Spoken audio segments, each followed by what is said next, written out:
One. All right.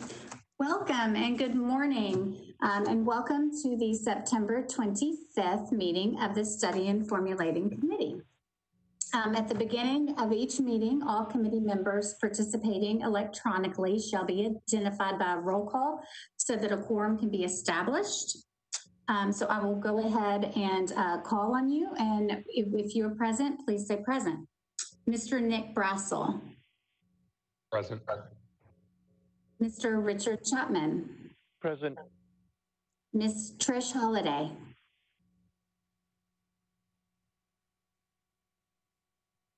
Present. Mr. Cleophas Rucker. Present. And I believe Ms. Kim Stagg had another conflict today, so I will call her though, Ms. Kim Stagg. Okay, I believe she is not present, so we do have a quorum.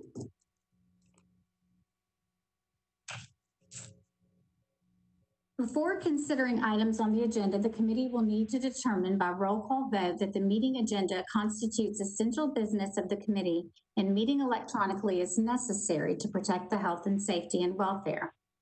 So as a result of the COVID-19 pandemic, the governor issued Executive Order number 16, extended by Executive Orders number 34 and 51, authorizing committees to meet and conduct their essential business by electronic means if the committee determines that meeting electronically is necessary to protect the health, safety, and welfare of Tennesseans in light of the COVID-19 outbreak. I will take a roll call, and if you agree, please answer yes. Mr. Nick Brassel? Yes. Mr. Richard Chapman? Yes. Ms. Trish Holliday? Yes. And Mr. Cleophas Rucker? Yes. Wonderful. Our next order of business is the approval of the minutes from the September 11th, 2020 Study and Formulating Committee meeting. If there are no amendments or corrections, we will take a vote to approve. Is there a motion to approve the minutes of the September 11th, 2020 Study and Formulating Committee meeting? I move to approve the minutes. That's Okay, Richard Chapman. Mr. Chapman, okay. Is there a second? I'll second.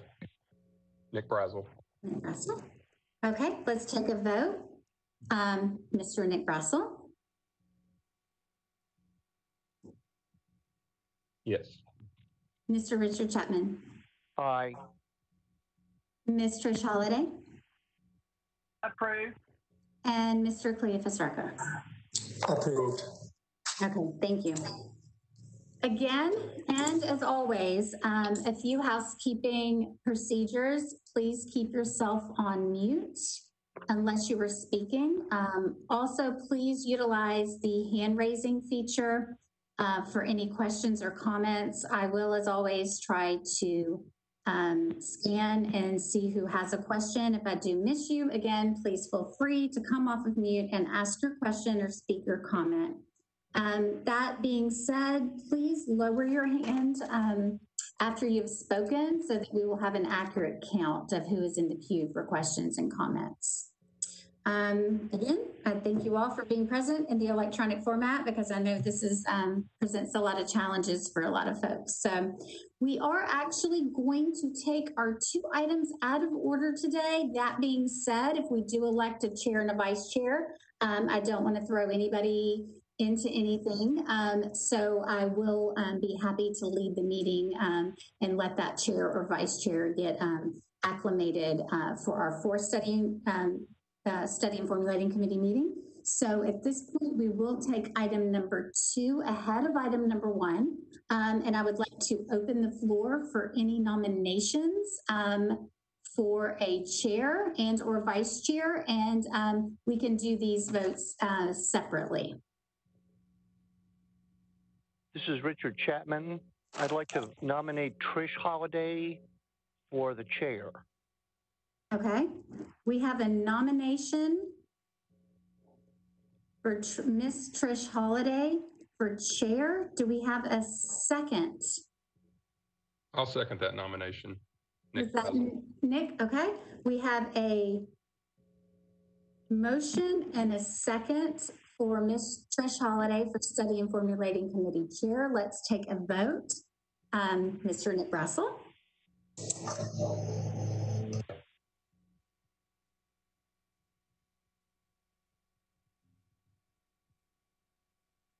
Mr. Brazel, okay. Mr. Richard Chapman. Aye. Ms. Trish Holiday. Accept. And Mr. Cleophas Rucker. Aye. All right. Well, congratulations, Trish. We welcome and appreciate that you will be the chair of this committee. I, of course, will help you and guide you in this meeting. If you would like to do anything or take over, you are more than welcome to, but I understand this is, you're just voted upon and approved. So we will kind of take it as we need to from here. The second order would be to nominate a vice chair for the Study and Formulating Committee. I will open the floor for any nominations for vice chair. This is Richard Chapman. I'd like to nominate Mr. Rucker for vice chair. Okay, Mr. Cleophas Rucker for vice chair of the committee. We have a motion. Is there a second? This is Trish Holiday. I second. Okay, we have a motion and a second. Let us take a vote for vice chair for Mr. Cleophas Rucker. How do you vote, Mr. Brazel? Aye. Mr. Chapman? Aye. Ms. Holiday? Aye. And Mr. Rucker? Aye. All right. Well, congratulations. We have a chair and a vice chair of our Study and Formulating Committee meeting. Our second item on our agenda is the request to study benefit items.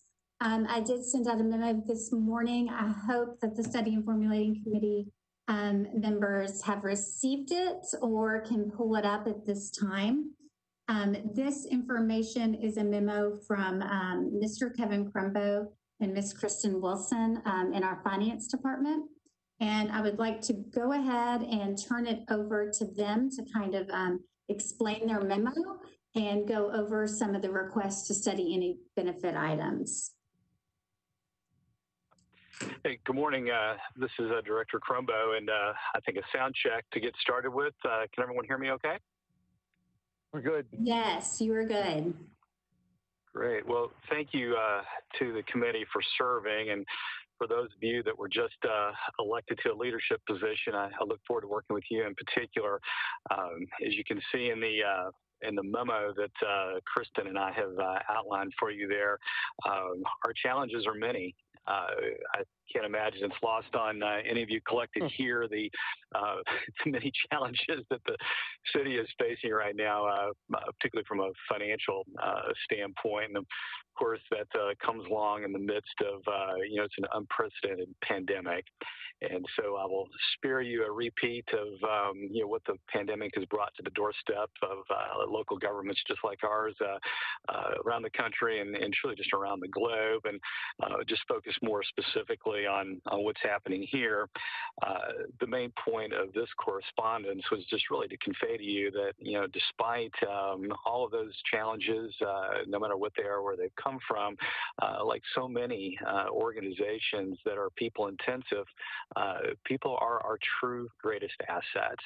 And I think it probably goes without saying with this group that, those who walk among us that serve the public range from, our public safety professionals who literally have their lives on the line day to day, to folks that maybe are in an environment where they can work from home right now and be as safe, I guess, as safe can be at any moment, even during the pandemic. But from one end of that spectrum to the other, they are truly our greatest asset, and compensating them for their time, their efforts, for many of them, the risk that they take every day is just critical to our success here as an organization. And a big part of that compensation for a sizable number are the very issues that you'll be deliberating here at the Study and Formulating Committee. And so what Chris and I have done here is try and encapsulate just in a short number of words the value, the beliefs that we have in our employees and our staff and the way that we would like to treat them. And I think like so many other employers, we would always love to do, all things. But as the saying goes, we can do about anything, but we can't do everything. And here with the local government, of course, that's limited to what the taxpayers are willing to pay for. And so we must balance, our desire to show value to those employees by the dollar relative to the constraints we have financially. And had we written this memo 2 or 3 weeks ago, it may not have had so much about the last paragraph or two that you see there, where this committee is being formed at a time where we not only face the unprecedented challenges of pandemics and so forth, but also, an unprecedented referendum that would repeal a tax increase that has led to all the items that we have budgeted. And whether you're a proponent or opponent of what the Metro Council passed into law, the inescapable reality right now is that it is being challenged by a referendum. There's an election commission meeting this afternoon, which probably coming as no surprise, maybe getting a little more publicity than this meeting today. But my own belief is that regardless of what that election commission decides, we could be in a rather lengthy period here as legal challenges mount around that decision. And so I could, and I will, I'll be glad to answer questions about what this means. But I think most pointedly, we're having to take steps now in order to preserve our cash flow, primarily because the uncertainty around this referendum and what its outcome may be may cause folks not to pay their property taxes when we send out bills in October. And by that, I don't mean pay them at all, but rather just may not pay them according to the historical trends that they normally do. We normally have a big spike in payments in December, primarily people planning around year end. They have tax advantages, some of them for that and so forth. But it's foreseeable that they may delay those payments in hope of a lower tax bill. And by delay, they would all need to get them in by the end of February. But between here and there, and whatever court challenges may provide more uncertainty and more complications to that trend, it puts us in a pretty remarkable cash position, one that could just be dangerous for us as a government. So all of that said, it doesn't make your job easier right now. A question I'm sure on your mind is how do we do this at a time when there's that much uncertainty? And what I would like to encourage here is that until I can come back to you and tell you more pointedly what exactly we're going to need to do beyond a hiring freeze and a capital spending freeze and things that we announced yesterday, I encourage you to carry on as if at some point during this fiscal year that the referendum itself is really not put into effect. The Metro government believes that it is unconstitutional on its face, so certainly moving that argument forward. But between now and hopefully that coming around, I think this committee needs to proceed as if it is working under the budget as it was passed by the Metro Council. And so I know I've said a lot there. I've said it quickly and trying to be respectful of the time and all that you have allocated today. So I'll stop for a moment just for any questions that we have at this point.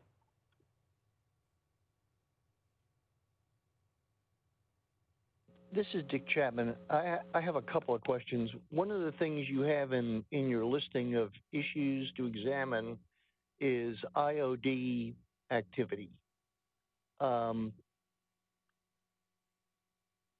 That may be something that we're going to need a little more help in. When I look at our backgrounds, most of us have been engaged in the development and management and financing of medical or pension benefits and not what I would call injured on the job. And Metro obviously has a large public safety component. You're going to have IOD stuff, but we may not be as familiar with that in our current or previous occupations and may not be able to bring much to the table on that particular issue. And we may need some help, or we may need you to focus that someplace else. Quite honestly, I didn't even think of that as a benefit when I looked at this stuff. And I'll have to admit, I've actually watched some of the benefit board meetings, so I know how procedurally the board has handled those things and how much those issues dominate the considerations of the board.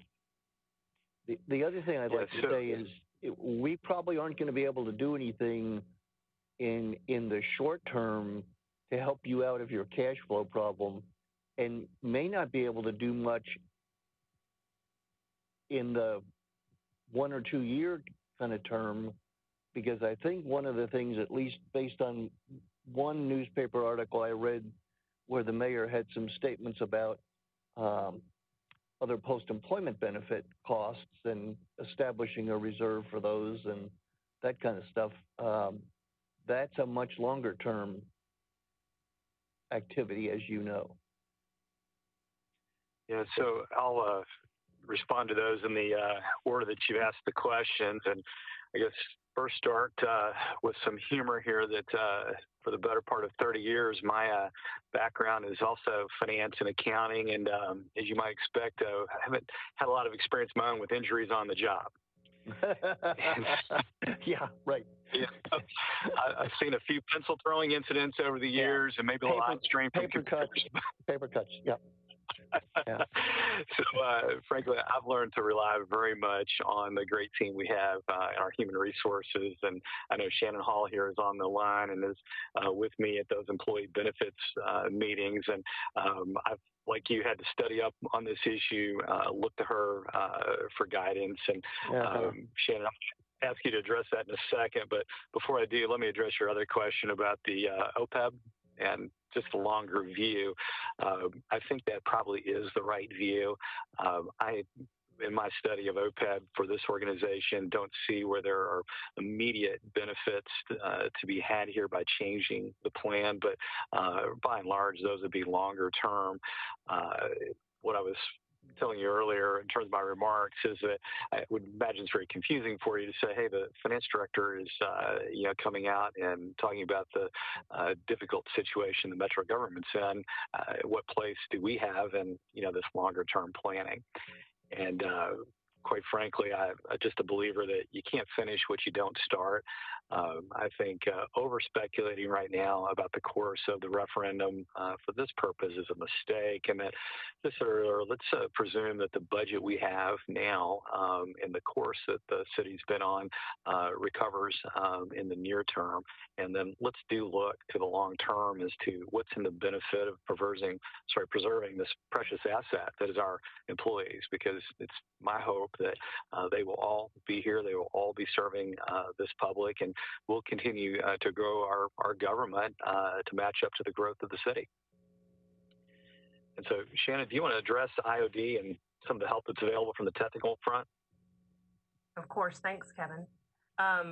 Mr. Chapman, just know that through all of the items that the administration has asked you all study, we are well positioned here in Human Resources and Benefits to walk you through how these programs work, what things have been evaluated or implemented in the past.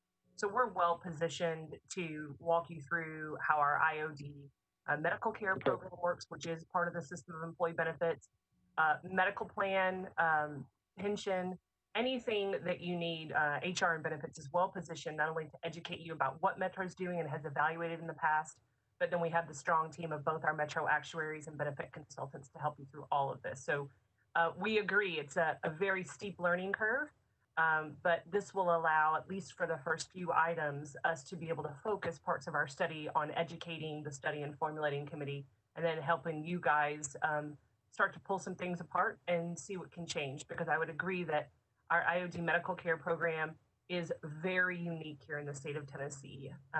But we look forward to supporting you through all of that and making sure you understand how all the provisions work.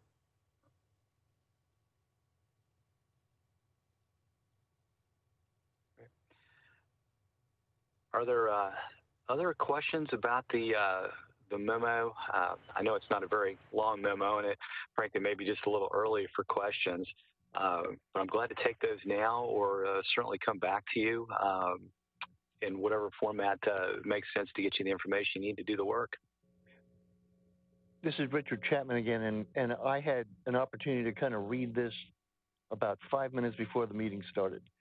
But on page 2, under financial well-being, there's a statement in here that talks about low employee utilization of partner offerings in the past.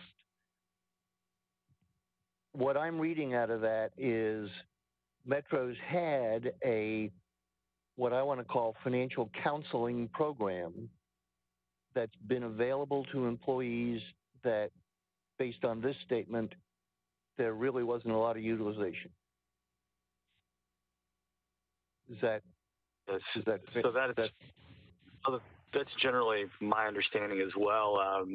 I've just been here with the Metro government since the Cooper administration came in. So again, let me look to perhaps Shannon or Ginger or others that have been here much longer that can maybe speak to, what some of our deeper history is. Sure. Kevin, thank you. Mr. Chapman, I think I would better characterize it as there have been offerings available through some of our financial partners in the past. I think one of the challenges is that it hasn't necessarily been a holistic approach to financial wellness. If you recall from the workforce insight assessment that we reviewed, that was certainly a major concern for the bulk of our employee population. I would say some of the partners in the past that have been available and promoted to the Metro population included our partners at the Financial Empowerment Center. We also obviously have the Metro Max 457 Deferred Compensation Plan, our optional plan, that we actually have dedicated Voya reps that are dedicated solely to the Metropolitan government that meet one-on-one or can meet with groups of people to really discuss individual and collective needs. I would say that I think a lot of our employees, even though a phone call and a scheduled meeting is all that they would need for that, I think many employees don't take advantage of that. And those counselors that are dedicated to Metro's program could really talk to them about an entire holistic approach to their financial retirement needs. I would also say that we also have had some financial wellness tools that have been offered by some of our vendors as part of our just free of charge. I know we have some really interesting and pretty compelling budget tools that are available through Prudential, who's our life insurance vendor, that are very underutilized. We've tried to promote those through direct mailings to employees in the past. We think they're really user-friendly options.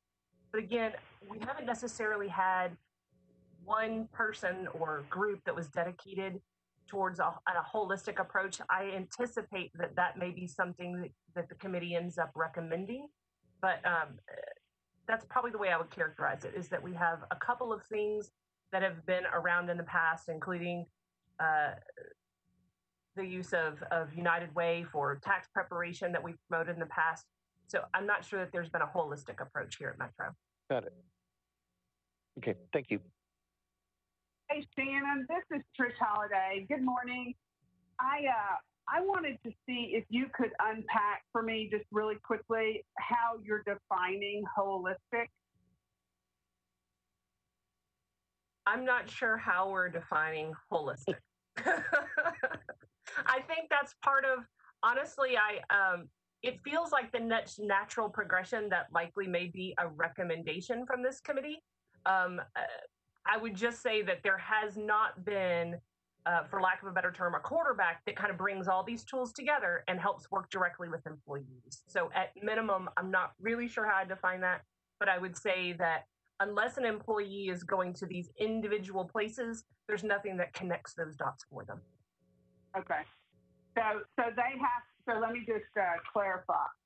They have to go to different places, different partners to find the different solutions versus having it packaged in one place for them to scroll through and say, this is what I need now, this is what I need later.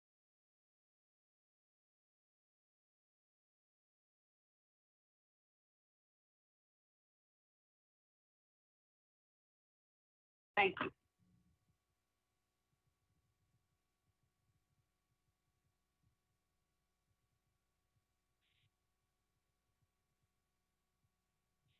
So are there other questions that I can assist you with at this point? So this is Trish Holiday again, and I was reading the things that you all would like for us, the memo suggests for us to analyze, and what I'm trying to wrap my head around is if these are the certain categories where we should focus first, is there an order of priority? Are they listed in priority in the memo? And to you, where would you suggest our focus start if you were to advise? I'm going to give you two answers to that. The first will just be from a financial standpoint. I think in terms of looking at our future and our dollars, the overwhelming financial impact of OPEB for the long term is the one where it would be most meaningful from that standpoint. Beyond that, somebody mentioned earlier the IOD and some of the considerations that we have there. That's an ongoing topic, and one that it'd be nice to get some validation in terms of if what we're doing has been effective. That'd be great to know and great to hear. We'll continue. If there's suggestions and changes, those would be important. And I look at that almost on the other end of OPEB. Individually, some of those dollars and things are just frankly not so big to the metro government overall, but they're very big to our underlying folks there, our biggest asset. So those stand out to me. I think when you look closely at our pension, which is another big financial item, you're going to find that is one of our bright spots from a financial standpoint. I believe that it's the envy really of a lot of cities around the country because of the way it's structured, how the underlying assets been managed and so forth. And I don't think that you'll see a lot there that we would say, let's change course or do much differently.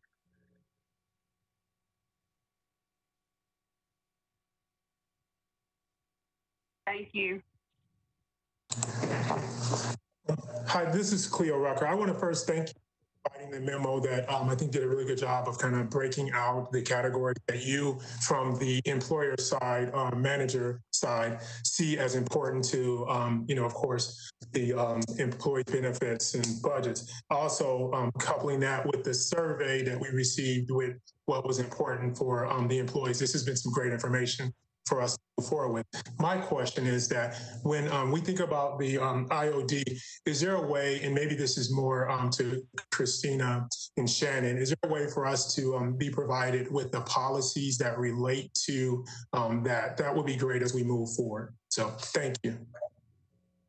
Yes, to Mr. Rucker, this is Christina. Yes, we can gather some information for you guys to distribute before our next meeting.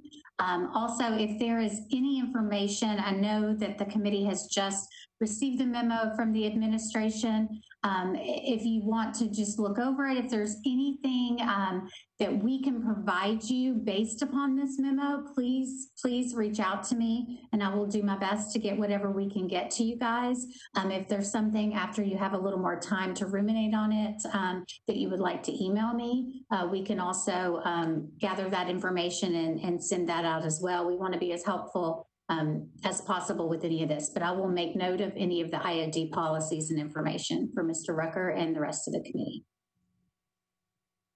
Thanks, Christina. And this is Trish Holiday.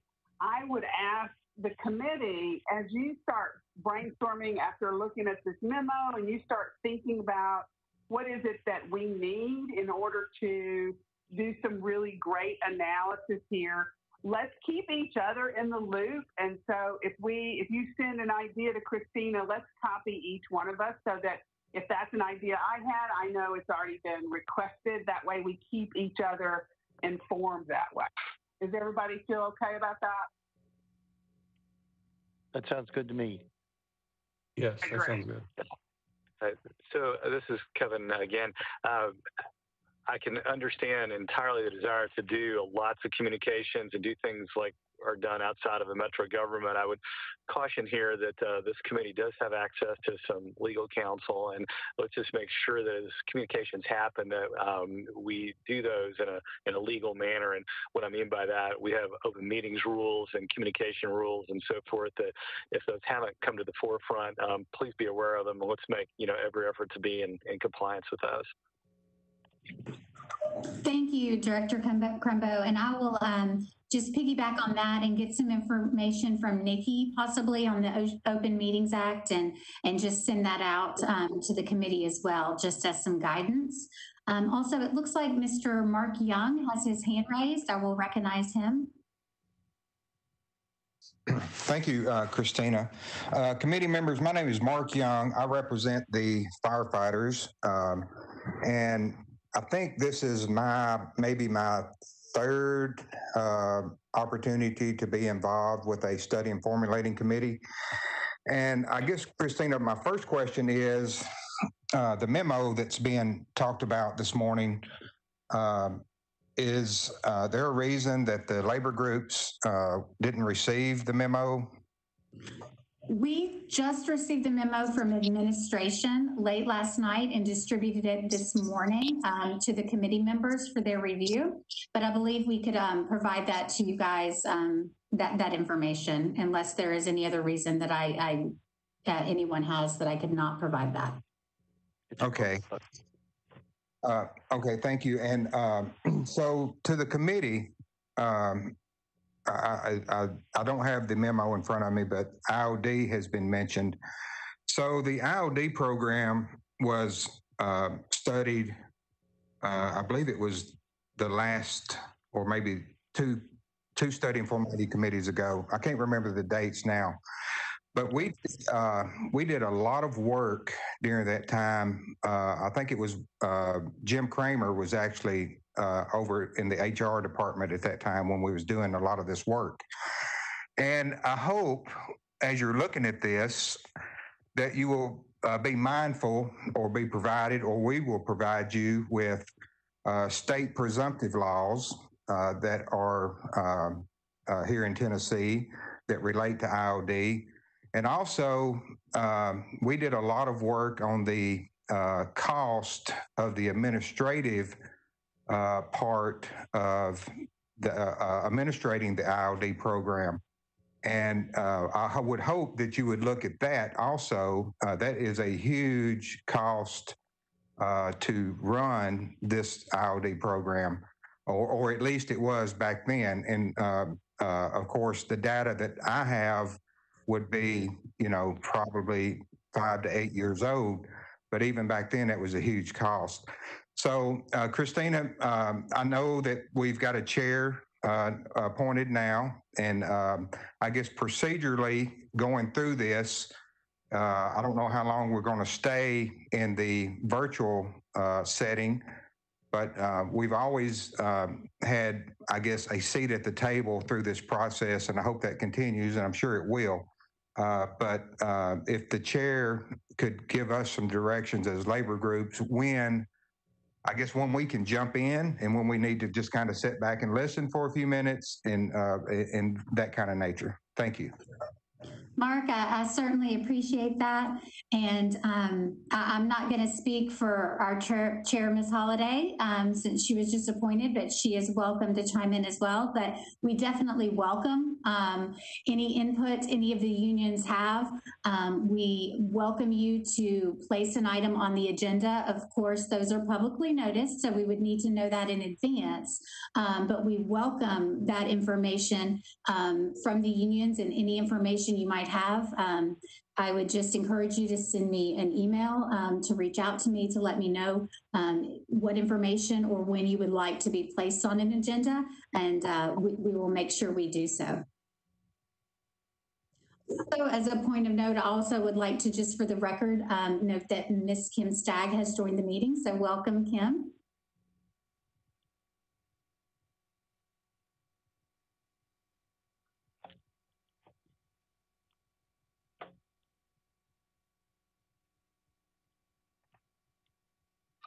Are there any other questions at this time for Director Crumbo?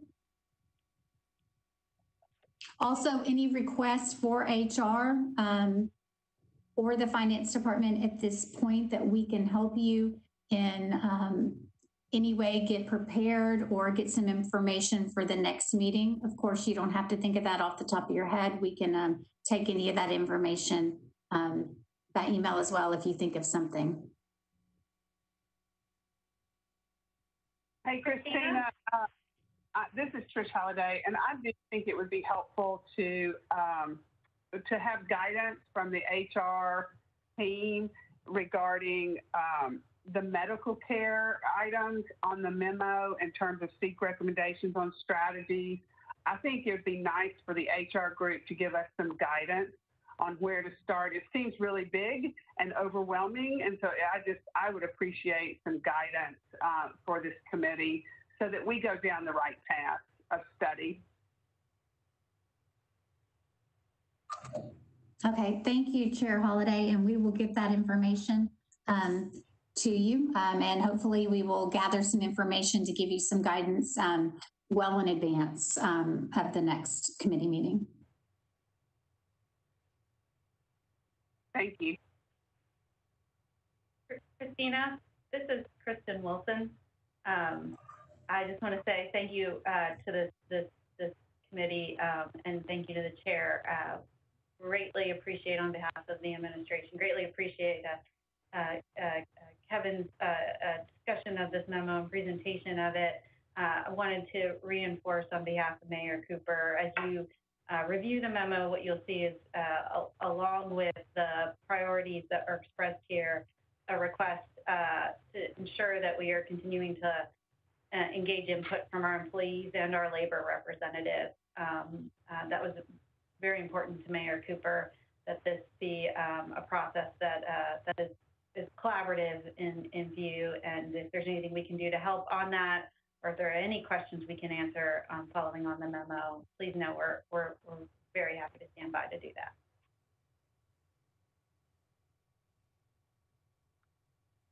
Sure.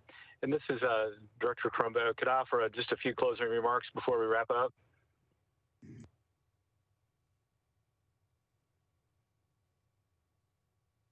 Nobody's going to say no to the finance director.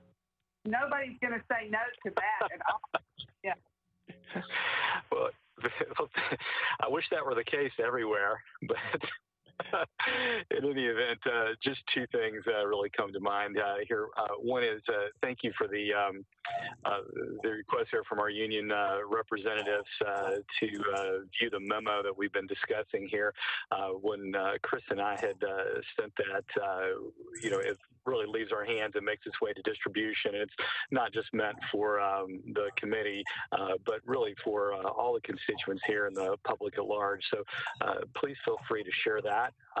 And then likewise, I referred earlier to the actions that were undertaken yesterday by finance, Kristen, HR here to freeze capital spending, hiring, and so forth as a step to preserve our cash flow and, quite frankly, protect our public and those who serve our public. And if I could ask Shannon, one of your team could email that to the committee to make sure that they have a true copy of it, as opposed to some of the ones I've seen custom paste in the media. I think that would be helpful, not only just to inform you of what's going on, but hopefully you will see in the tone there the care that we are attempting to take of the public and, again, the people that serve that public. And so I'll just wrap up here by thanking all of you for your service here. It is important. I can't say enough times you're talking about our most important asset here. So thank you for what you're doing, and look forward to working with you. Thank you so much, Director Crumbo. Mr. Brad Rayson has his hand raised. I will go ahead and give you the floor, Mr. Rayson, if you could just introduce yourself, please. Good morning. I'm Brett Rayson. I'm president of SEIU Local 205. Took me a minute to figure out the hand raise feature. So I wanted to comment behind what Mark had said. We look forward to contributing to the process.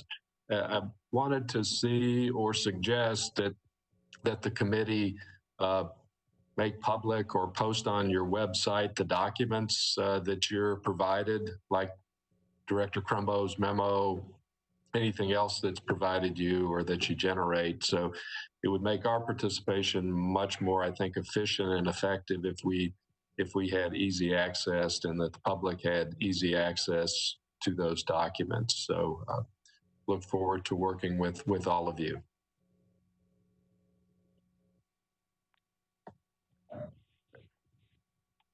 Thank you so much, Mr. Rayson. I'm going to rely on your guidance too in helping us get those things posted to what Brad was talking about. And thank you for those comments.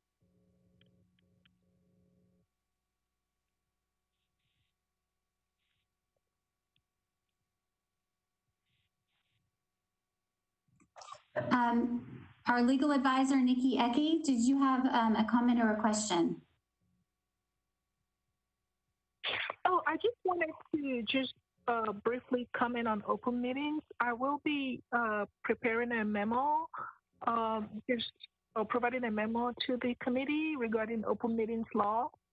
And since under the law, the committee can only deliberate in public regarding these benefit issues, my recommendation is that the committee just, if any member wants to provide any information, that information be provided to Christina, so that there is no issue that the committee is deliberating among themselves when they email themselves about benefit matters that they're studying.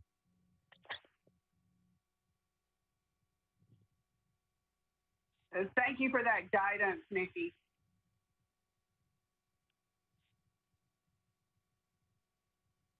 We will certainly comply to that.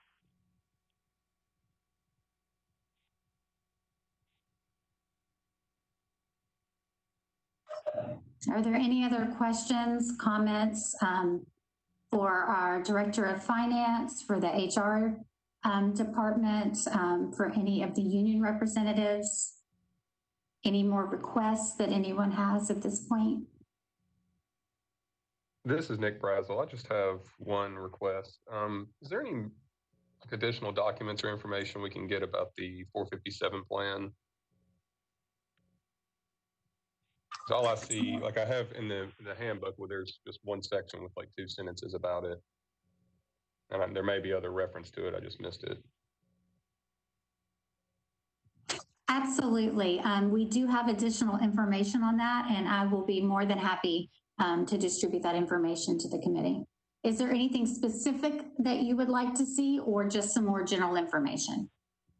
Well, just general information, you know, the payment type and just like, yeah, just general. Okay, wonderful. Yes, I will add that to the list of information that we will be distributing to the committee after this meeting.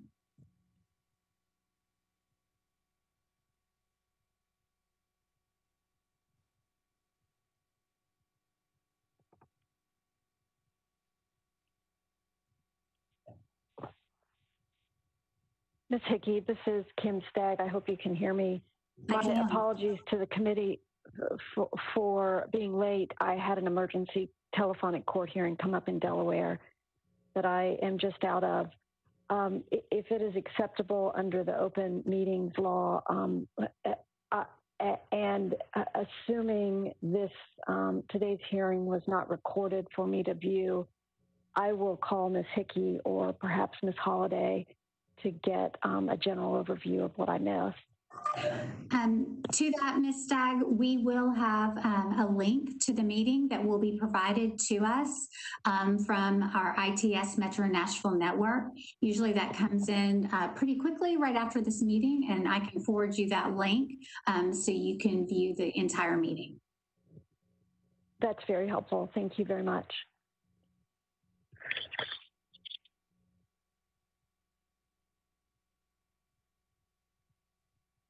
Any additional comments, questions at this time?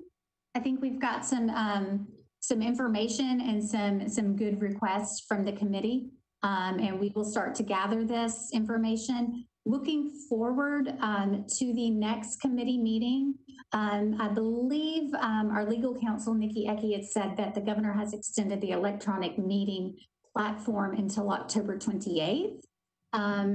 At this point, we looking at all the committee members' schedules, it might be that last week of October before we do meet again. So there is a possibility this could be virtual or this could be in person for our fourth meeting. So I just want to kind of give you that guidance as well.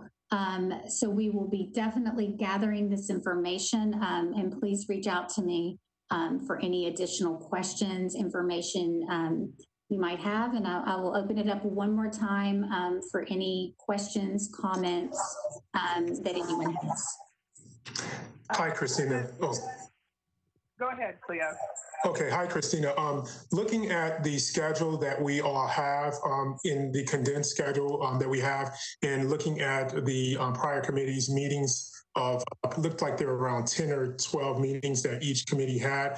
I'm proposing, and it's something for the committee to consider, that we identify topics that we will discuss at the next meeting. So between now and that next meeting, whether it's OPEB, whether it's the IOD, whether it's the health, we come and we're prepared to have that discussion together just to keep this process moving. So I wanted to get some thoughts from others on the team.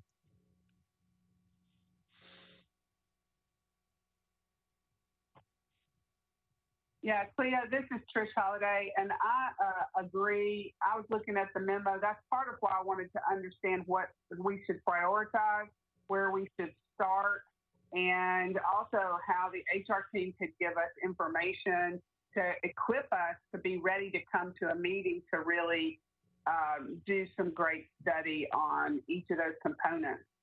So, yeah, I totally support what you're saying and hope that we can figure out which item we want to start with and make sure we have what we need. I'm going to be relying on Christina and the HR team to really help us get the right documents we need based on what we've decided we'd like to study. And so do we want to start, what would the committee like to start with at our next meeting? And then Christina, I don't know, should we meet twice in October? Because I know there were states that maybe everybody couldn't come, but should we try to meet twice in October, or is that end of October enough? I just need some questions about that. I am certainly willing to schedule as many meetings as the committee desires. I know with some of the schedules it's difficult, but we can certainly meet on a majority response. We need at least 3 for a quorum. We can also send out these meetings, like, you know, to Ms. Stagg, anybody that has missed it, we can send out the link to that. If the committee desires, we can certainly have 2 meetings in October, since this is virtual. If that is something that you guys feel is something that would be beneficial to get this committee, I don't want to say started, but in the right direction. Yeah. And one of the things I was thinking with the holidays coming, I just know that we're going to have several weeks there where holiday wise, we're going to be kind of in a frozen capacity.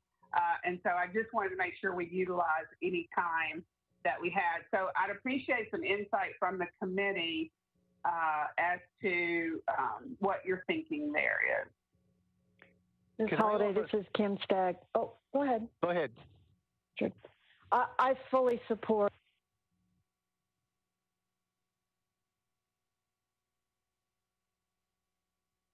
Kim,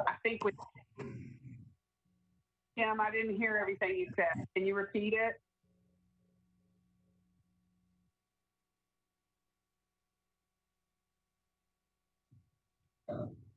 Kim, I think your audio or video might be frozen. Well, Richard, were you about to say something? Let me offer a suggestion.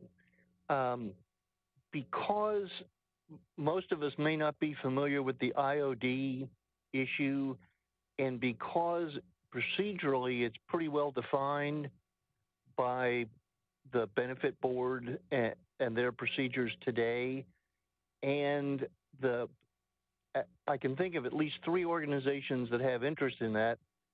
The firefighters have an interest in that. The police department's got an interest in that. Public Works has got an interest in that. I imagine the sheriff's department's got an interest in that. Those are 4 organizations within Metro that participate in that. I would think, and obviously it applies to all of Metro workers, but that's a principal area, I would think, for those 4 organizations. I would imagine that they could put something, the benefit staff could put something together reasonably quickly to bring us up to speed. And that's a topic that's a little less controversial. I mean, when we start dealing with, the issues of the structure of the health plan and OPEB and all these other kinds of things, that can get a little contentious. Might be beyond a little. Yeah. So your recommendation would be to let's look at the IOD item first and go ahead and see if we validate the effectiveness, et cetera. Yeah, I mean, let's take that on. Plus, it gives us a chance to hear from the employee representatives because they're obviously familiar with this because I've seen many of them sitting at the benefit board meetings, listening to those long presentations and using the initials of the affected employees. Yeah. So I like a quick win too for our committee. So I think from a collaborative standpoint, that would be really, really good effort. Does the rest of the committee support that suggestion? Yeah, that sounds good to me. Yeah, sounds good. Okay. Christina, can you help us get what we need to be prepared for that to be the topic that we want to look at our next meeting? Absolutely. And then to the committee, would you all like, Kim, I know you're back now. You were frozen, and I think you were supporting doing a couple of meetings in October, but will you want to restate what you were saying? Yeah, certainly. Hopefully you can hear me now. I fully support meeting at least twice in October. If not, we've got a lot of work to do, and I think that we need to get ahead of it. Okay. I do also appreciate Mr. Chapman's recommendation. I think that would be very helpful. Yeah, I do too. And Christina, I think we would want to rely on you all to help us know who we need to make sure we hear from on that topic. Absolutely. We can gather some information regarding the IOD benefits and also reach out. I believe Mr. Chapman wanted to hear some information from some of the players in that as far as unions, fire, police, and we can make sure we get with those folks as well to come to the next meeting as well to present some information. This is Dick Chapman again. One more. You may want to have a representative of the professional staff that does review of the IOD. I want to call them applications, but they're not applications. But they do the casework, if I remember correctly. And you may want to have somebody from that firm be there to brief us about their process of reviewing those items. Okay. Absolutely. Also, as we consider and as we talk about the injury on duty, is there someone who specifically works with workers' compensation in HR? Mr. Reference, Shannon. We absolutely do. Steve Kane is the individual in our office that helps to manage the IOD program on behalf of Metro. This has also been a significant part of my background here as well, so I'm happy to help support it. When I spoke to the uniqueness of our program, we are actually the only entity in the state of Tennessee that is opted out of workers' comp. So we offer an equivalent program, but it is not workers' comp. And I think what you'll hear as Steve and as Mr. Chapman propose possibly from our IOD administrator is that we have taken advantage to really provide a meaningful benefit and do so in a really fiscally responsible way that is in interesting ways that others don't have the option of exploring. One of those examples is, for example, when we receive medical care under workers' comp, there's a fee schedule that says, you know, this is what you pay for these providers for providing that service. We actually are able to use an alternative schedule other than workers' comp, which provides us lower discounts on that same medical care. So this has been a program, I think, to Mr. Young's point, he was talking a little bit about leave. That's not under the purview of the benefit system. But the IOD program is something that's been built over the years, and I think has only improved. We've continued to kind of layer certain components. It is a significant cost, but I think that Steve and our third-party administrator can kind of outline all of the tools that they're using to help mitigate that cost. But the reality is that we do have employees that are injured on the job. We do have state laws of presumption that are afforded to members of our police and firefighters that we have to comply with. And so some of these, you know, I think our job and our goal is making sure that we are compensating things that legitimately should be IOD, right? It's not necessarily looking to deny anything. We want to make sure we're paying for the things we should and not paying for the things we shouldn't. But we'll be glad to outline that. And in fact, as requested, I think following this meeting, Christina and the team can talk with Steve about putting something together, hopefully in advance, that you all can digest, and then maybe we'll have him plan to present at the next meeting. Thank you, Shannon.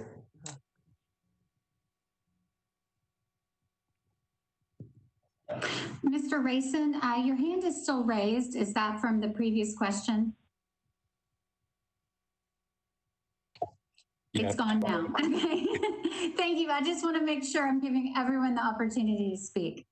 Thank you. Any other questions at this point? Hey, Christina, this is Trish Holiday again. What if I send you some more dates in October that would be available on my calendar, and let's see if we can get the committee, as many committee members as possible. Perfect. To allow that. I know October 30th seemed to be a good date for people. Let's see if we can find another time. So let me look at my calendar, and if the committee is in agreement with that, I'll send Christina some dates, and then we'll see if we can connect each other's calendars and get something else scheduled for October. I think that would be really helpful, and then we can get a meeting maybe mid-October, get more of an outline of where you guys want to go, but we can start with the IOD item, get some of the information from some of the union representatives, and that'll give us a kickstart of kind of where we want to go at this point. And of course, please email any questions, thoughts, if there's anything that we can do to help support. Yeah, I think right now we're just excited to get going, and I think the Richard's idea of looking at the IOD first was a good place for us to start, and then I'll hope that you and the HR team will let us know maybe as you look at the rest of the priorities, what would be a good flow, and advise me on that so that I can advise the committee on your recommendations. Absolutely. And it sounds like we've got some good feedback from the committee on some of the other things, as well as your suggestions on getting some guidance on the medical care piece from HR, so we can kind of maybe get our hands around that and get maybe that scheduled for a subsequent meeting as well. That's good. That's great. Thank you.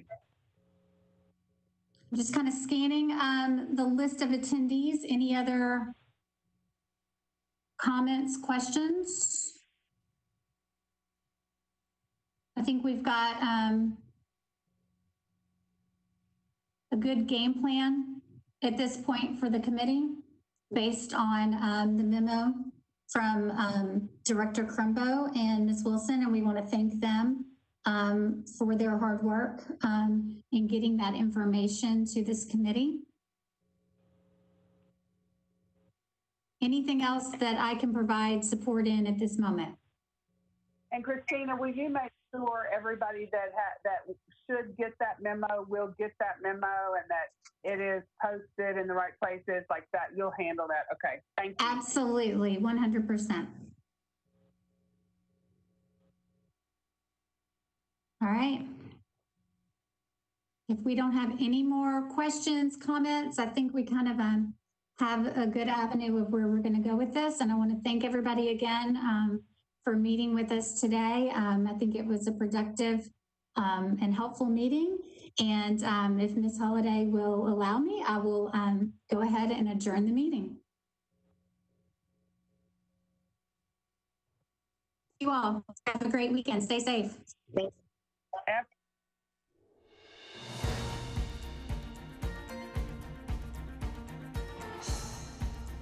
This has been a service of the Metro Nashville Network. If you would like to see this presentation again, or for more information about this and other programs, visit nashville.gov.